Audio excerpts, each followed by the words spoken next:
오늘은 대한민국 역사상 가장 역동적인 왕조, 고려 474년의 모든 것을 단 한 편에 담아드립니다.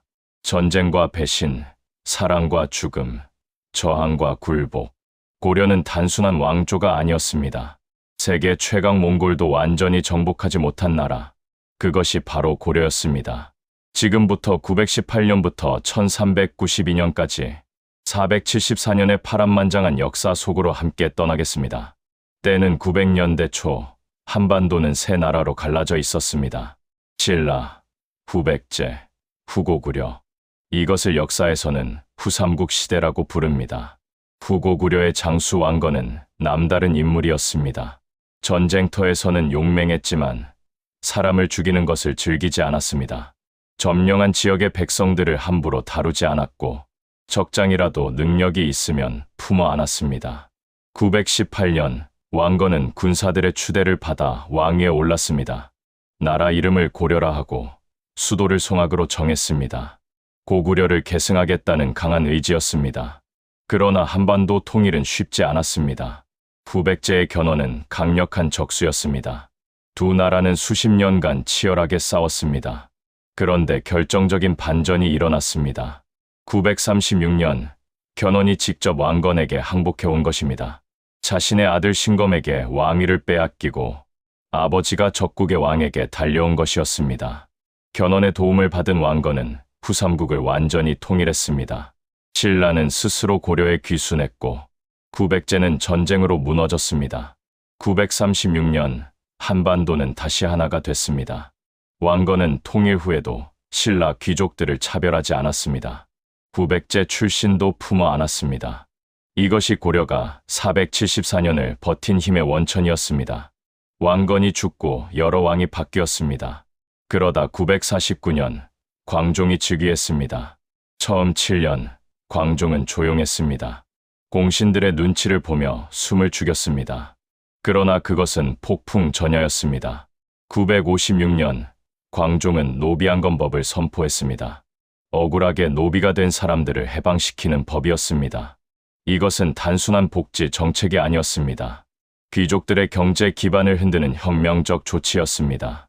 958년에는 과거제를 도입했습니다. 능력 있는 사람이라면 신분에 관계없이 국가의 관리가 될 수 있게 한 것입니다. 그리고 피해 숙청이 시작됐습니다. 왕건 시대부터 함께한 공신들, 왕의 친척들, 심지어 형제들까지 광종은 왕권에 도전할 수 있는 모든 세력을 제거했습니다. 역사서에는 이렇게 기록돼 있습니다. 억울하게 죽은 자가 너무 많아 하루에도 몇 번씩 형장에서 피가 흘렀다고.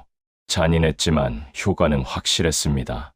광종 이후 고려의 왕권은 한층 강화됐습니다. 이것이 고려 전성시대의 토대가 됐습니다. 993년 고려가 안정을 찾아갈 무렵 북쪽에서 거대한 위협이 찾아왔습니다. 바로 거란이었습니다. 993년 거란의 소손령이 80만 대군을 이끌고 쳐들어왔습니다. 고려 조정은 공포에 빠졌습니다.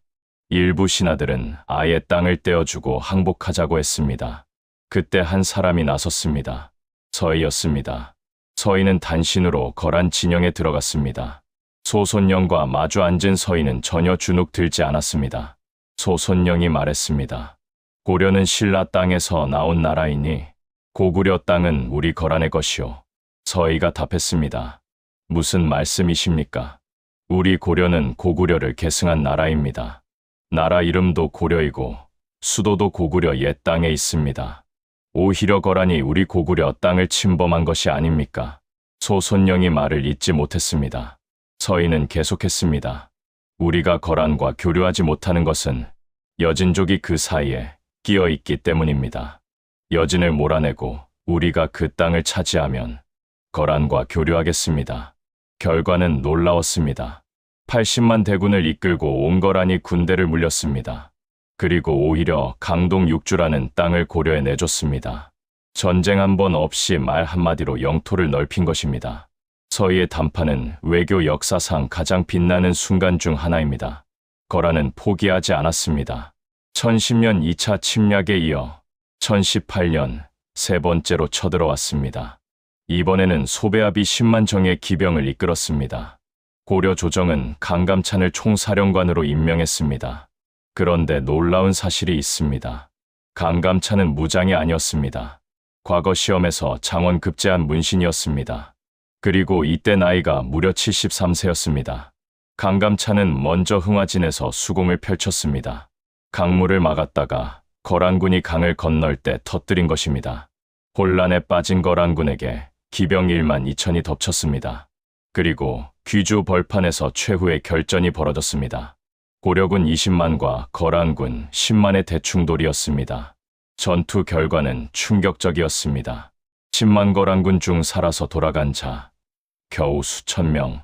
거란은 이후 다시는 고려를 침략하지 않았습니다. 73세 문신이 세계 최강 기병대를 전멸시킨 날, 그것이 귀주대첩이었습니다. 1170년 귀주대첩 이후 고려는 평화로운 시대를 맞았습니다. 그러나 그 평화가 독이 됐습니다. 문신들이 권력을 독점하면서 무신들을 철저히 무시하기 시작했습니다. 전쟁터에서 목숨 걸고 싸운 무신들이 문신들의 심부름꾼 취급을 받았습니다. 모욕은 극에 달했습니다. 문신 김돈중은 무신 정중부의 수염에 촛불을 갖다 댔습니다. 의종은 그것을 보고 웃었습니다. 1170년 8월의 어느 밤 분노가 폭발했습니다. 정중부, 이방, 이고가 이끄는 무신들이 봉기했습니다. 그날 밤 수십 명의 문신이 죽었습니다. 왕궁에서, 연회장에서 도망가다가 문신이라면 이유 불문하고 죽였습니다. 의종은 폐위됐고 명종이 꼭두각시 왕으로 세워졌습니다. 이것이 무신정변입니다. 이후 100년간 고려의 실권은 무신들이 쥐었습니다. 최충원 가문이 60년간 독재 권력을 행사했습니다. 왕은 있었지만 왕이 아니었습니다. 그리고 그 혼란 속에서 또 다른 위협이 다가오고 있었습니다. 1206년 칭기즈 칸이 몽골을 통일했습니다. 그리고 몽골 기병은 동서로 세상을 정복해 나갔습니다. 중국, 중앙아시아, 러시아, 페르시아, 세계 어느 나라도 몽골을 막지 못했습니다. 1231년 그 몽골이 고려로 왔습니다. 고려 무신 정권은 강화도로 도읍을 옮겼습니다. 몽골 기병이 바다를 건너지 못한다는 것을 알았기 때문입니다. 왕과 귀족들은 섬에서 편안히 지냈습니다. 그러나 백성들은 달랐습니다. 고려 본토의 백성들은 몽골군의 칼날 아래 남겨졌습니다. 수십만 명이 죽었고 수십만 명이 포로로 끌려갔습니다. 몽골은 무려 7차례나 쳐들어왔습니다. 고려 전국이 초토화됐습니다. 그럼에도 고려는 완전히 무너지지 않았습니다.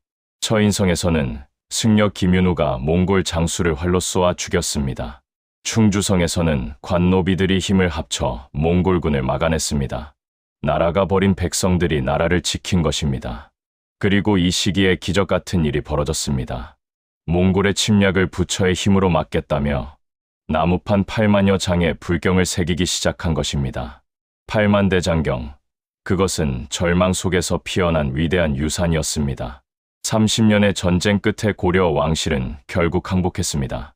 1270년 개경으로 환도하고 몽골에 복속됐습니다. 그런데 항복을 거부한 자들이 있었습니다. 바로 삼별초였습니다. 삼별초는 고려의 정예 특수부대였습니다. 그들은 왕의 항복 명령을 거부하고 스스로 왕을 세웠습니다.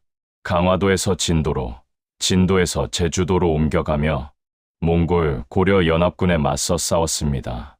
1만 명도 안 되는 병력으로 세계 최강 몽골군에 저항한 것입니다. 1273년 제주도 항파두리 성이 함락됐습니다. 삼별초의 마지막 지도자 김통정은 스스로 목숨을 끊었습니다. 삼별초는 그렇게 역사 속으로 사라졌습니다. 나라가 항복해도 끝까지 싸운 사람들, 그것이 삼별초였습니다. 항복 이후 고려는 원나라의 속국이 됐습니다. 고려 왕들은 원나라 공주와 결혼해야 했습니다. 왕의 이름에는 충종자가 붙었습니다. 원나라에 충성한다는 뜻이었습니다. 고려의 왕자들은 어린 시절부터 원나라로 끌려갔습니다. 볼모로, 인질로. 그곳에서 자라며 몽골어를 배우고 몽골 문화에 젖어들었습니다. 원나라는 고려 땅에 직접 관청을 설치했습니다. 고려의 내정을 간섭하고 각종 물자를 수탈했습니다. 금, 은, 쌀, 배, 그리고 사람까지. 특히 공려 제도는 가장 비인간적인 수탈이었습니다. 고려의 젊은 여성들이 원나라로 끌려갔습니다. 딸을 빼앗기지 않으려고 어린 나이에 급히 혼인시키는 좋은 풍습이 이 시기에 생겨났습니다. 그런데 이 굴욕의 시대에 놀라운 일이 벌어졌습니다. 공려로 끌려간 한 고려 여인이 원나라 황후가 된 것입니다. 바로 기왕후였습니다.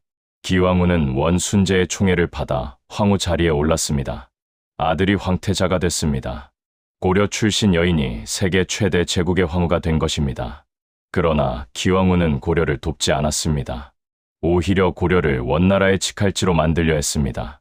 권력의 자리에서 고향은 사치였습니다. 1351년 공민왕이 즉위했습니다. 그는 원나라에서 10년을 살았습니다. 원나라 공주 노국대장공주와 결혼했습니다. 누가 봐도 친원파 왕이었습니다. 그런데 공민왕은 달랐습니다. 1356년 공민왕이 갑자기 반원 정책을 선언했습니다. 원나라가 설치한 관청을 폐지했습니다. 원나라에 빼앗긴 땅을 되찾았습니다. 친원파 귀족들을 숙청했습니다. 고려가 80년 만에 자주를 외친 것입니다. 이 시기 공민왕 곁에는 항상 노국대장공주가 있었습니다. 원나라 공주였지만 그녀는 남편의 개혁을 지지했습니다. 두 사람의 사랑은 전설이 됐습니다. 그러나 비극이 찾아왔습니다. 1365년 노국대장공주가 난산으로 죽었습니다. 아이도 함께 잃었습니다. 공민왕은 무너졌습니다. 침식을 잊고 초상화만 바라보며 날을 보냈습니다. 개혁은 멈췄습니다. 권력의 공백을 파고든 것은 천민 출신 승려 신돈이었습니다. 신돈은 공민왕의 신임을 얻어 최고 권력자가 됐습니다. 하지만 결국 역모 혐의로 처형됐습니다. 1374년 공민왕은 측근들에게 암살당했습니다. 고려의 마지막 개혁은 그렇게 끝났습니다. 공민왕이 죽고 어린 우왕이 즉위했습니다. 고려는 급격히 흔들렸습니다. 북쪽에서는 명나라가 강성해졌습니다. 남쪽에서는 왜구가 전국을 약탈했습니다. 이 혼란 속에서 두 영웅이 등장했습니다. 최영과 이성계였습니다. 최영은 평생을 전쟁터에서 보낸 충신이었습니다. 황금 보기를 돌같이 하라는 아버지의 가르침을 평생 지켰습니다. 청렴하고 강직했습니다. 이성계는 북방 출신의 천재 장군이었습니다. 왜구를 물리치고 여진족을 정벌하며 백성들의 영웅이 됐습니다. 1388년 최영은 명나라 땅 요동을 정벌하기로 결정했습니다. 이성계는 반대했습니다. 작은 나라가 큰 나라를 거스르는 것은 무모하다고. 이성계는 결국 군대를 이끌고 압록강까지 갔다가 되돌아왔습니다. 위화도 회군이었습니다. 군대를 돌린 이성계는 개경으로 진격했습니다. 최영은 붙잡혀 처형됐습니다. 실권을 장악한 이성계는 우왕과 창왕을 차례로 폐위시켰습니다. 마지막 남은 것은 정몽주였습니다. 고려의 충신 정몽주는 끝까지 이성계에 맞섰습니다. 이성계의 아들 이방원이 정몽주를 회유했습니다. 그 유명한 하여가입니다. 이런들 어떠하리 저런들 어떠하리. 함께 손잡읍시다. 정몽주는 단심가로 답했습니다. 이 몸이 죽고 죽어 100번 고쳐 죽어도 임 향한 일편단심이야 가실 줄이 있으랴. 1392년 4월 정몽주는 선주교에서 이방원의 부하들에게 살해됐습니다. 그리고 석 달 후 1392년 7월 이성계가 왕위에 올랐습니다. 고려는 474년의 역사를 마감했습니다. 918년부터 1392년까지 474년 고려는 파란만장한 왕조였습니다.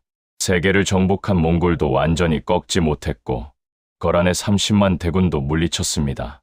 청자와 8만 대장경이라는 찬란한 문화를 꽃피웠고 외국인도 과거를 볼 수 있을 만큼 개방적이었습니다. 그러나 내부의 권력 다툼을 이겨내지 못했습니다.